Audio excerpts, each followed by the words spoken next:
नमस्कार। आज हम एक बीमारी के बारे में बात करेंगे जो वेस्ट यूपी में और दिल्ली एनसीआर में यहाँ पे फैली हुई है। बीमारी का नाम है खुरपका मुंह पका, यानी फुट एंड माउथ डिजीज़। तो जो डिजीज़ है वो पनपता कैसे है, उसके क्या कारण है पनपने के। उधर भी जानवर हैं वो ज़्यादा संक्रमित हुए हैं इन कंपैरिजन टू मोती के कम प्रभावित हुआ है, और वो उधर जो जानवर है वो ज़्यादा हुए हैं। तो मोती अब अपनी हरकतों पे वापस आ रहा है।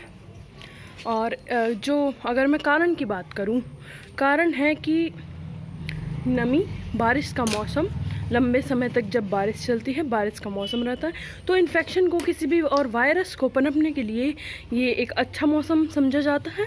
तो इसमें कई तरीके के वायरस हैं जो वो पनप जाते हैं, और अगर नमी के कारण, नमी के चलते आ जाते। ये आता कैसे है जानवरों तक? ये जानवरों के झूठे पानी से आ सकता है, गंदे पानी से, और पैरों के द्वारा भी आ सकता है। बाहर से अगर कोई जानवर आए या बाहर से इंसान भी आए तो उनके पैरों के द्वारा भी अंदर आ सकता है। और मेन दो कारण यही है, और हवा के ज़रिए भी आ सकता है। तो ये सब कारण हैं। अब इसके लक्षण क्या क्या हैं? किसानों को ये बात ध्यान रखनी चाहिए, अपने पशुओं का उन्हें देखते रहना चाहिए कि उन्हें कुछ दिक्कत परेशानी तो नहीं है। और कारण की अगर हम बात करें, कारण जो जैसा मौसम है पनपता है। और अब हम लक्षण की बात करेंगे। लक्षण के बारे में, पैरों में जख्म हो जाते हैं और मुंह में छाले, खाने में पशु कुछ खाना छोड़ देते हैं और खाने में उन्हें दिक्कत होती है, और पैरों में छाले हो जाते हैं। यहाँ पे जितने भी ये पशु हैं ज़्यादातर पैरों से ही दिक्कत इन्हें है। ये पैरों से ही इन्हें दिक्कत हुई थी, और अब इनकी कंडीशन ठीक होते जा रही है। मोती लगभग ठीक हो चुका है, ऑलमोस्ट ठीक है मोती। बाकी जानवर अभी तक ठीक नहीं हुए हैं।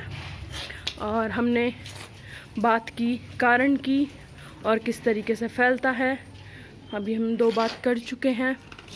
अब हम आते हैं उपचार की ओर। उपचार ये है कि अगर पैरों के द्वारा आया है तो फिनाइल से फर्श जो है साफ़ रखें, और कोशिश करें फर्श सूखा होना चाहिए। धोने के बाद सूख जाए, बार बार धोने की ज़रूरत नहीं है। फर्श को साफ़ रखें और साफ़ रखें। कुछ यहाँ पे हमारे यहाँ चूने का भी प्रयोग कर रहे हैं, तो चूने का प्रयोग बाउंड्रीज बनाने के लिए कर सकते हैं।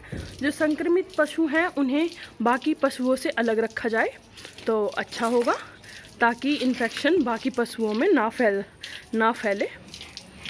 ये सब बातों का ध्यान रखें। और अगर दवाई की बात की जाए तो बुखार भी होता है, अकड़ाहट, उसके लिए पैरासीटामोल और एंटीबायोटिक्स का प्रयोग करें। और पैरासीटामोल दर्द के लिए प्रयोग करें।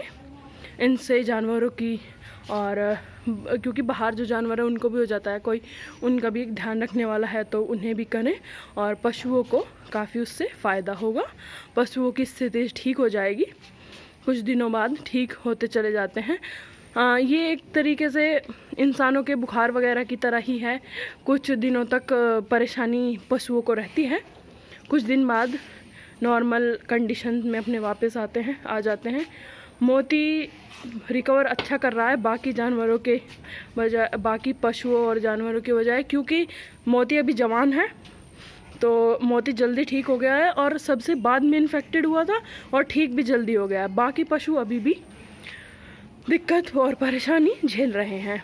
तो मैं आपको बताया, एंटीबायोटिक्स का प्रयोग करें और पैरासीटामोल का प्रयोग करें। इनसे आपके पशु जल्द से जल्द ठीक हो जाएंगे। तो सभी बातें ध्यान रखें। वीडियो अगर पसंद आई हो तो like, comment, share and subscribe करें चैनल को। अब मैं विदा चाहूँगी। धन्यवाद।